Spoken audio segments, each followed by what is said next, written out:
ఓం నమ శివాయ. ఓం నమ శివాయ. ప్రజెంట్ మనం కీసరగుట్ట ఆలయంలో ఉన్నాం.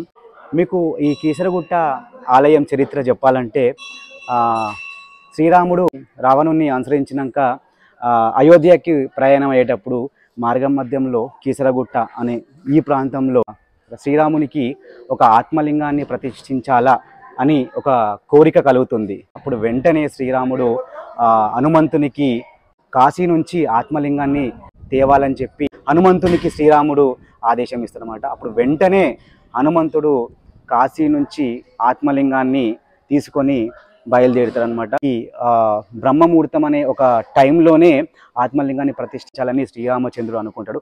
సో హనుమంతుడు కాస్త ఆలస్యంగా వస్తాడనమాట. సో లేట్ అవుతుంది. అప్పుడు పరమశివుడు ప్రత్యక్షమై శ్రీరామచంద్రునికి ఒక ఆత్మలింగాన్ని అయితే ఇచ్చి అదృష్టమైపోతాడు అనమాట. సో అప్పుడు శ్రీరామచంద్రుడు ఆత్మలింగాన్ని ఇక్కడ ప్రతిష్ఠిస్తాడనమాట. సో అప్పుడు హనుమంతుడు అప్పుడే వెంటనే వచ్చి ఆత్మలింగాన్ని చూసి కాస్త నిరాశ చెందుతాడనమాట. అప్పుడు వెంటనే శ్రీరామచంద్రుడు హనుమంతుని దగ్గరికి వచ్చి, నువ్వేమీ నిరాశ చెందకు, నువ్వు తెచ్చిన ఈ ఆత్మలింగాన్ని అంటే అప్పుడు అతని కోపం వచ్చి ఆ ఆత్మలింగాన్ని ఇక్కడ విసిరేయడం జరుగుతుందన్నమాట. అదే ఈ 101 లింగాలు అనమాట. సో ఇక్కడ ఎక్కడెక్కడ ఉన్నాయని నేను మీకు మళ్ళీ క్లియర్గా చూపిస్తా.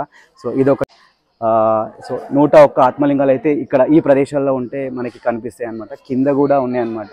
కొన్ని కనిపిస్తాయి, కొన్ని కనిపించాయి అనమాట. సో అప్పుడు హనుమంతుడి తండ్రి అయిన కేసరి పేరుతో ఈ కీసరగుట్ట అనే ప్రాంతాన్ని పిలవడం జరుగుతుందన్నమాట. సో అప్పుడు శ్రీరామచంద్రుడు హనుమంతునికి ఇలా చెప్తాడనమాట, భక్తులు నువ్వు తెచ్చిన ఈ ఆత్మలింగాలనే 101 ఆత్మలింగాలనే దర్శించుకొని తర్వాత ఈ రామలింగేశ్వర స్వామిని దర్శించుకోవాలని చెప్పి ఆదేశిస్తాడనమాట.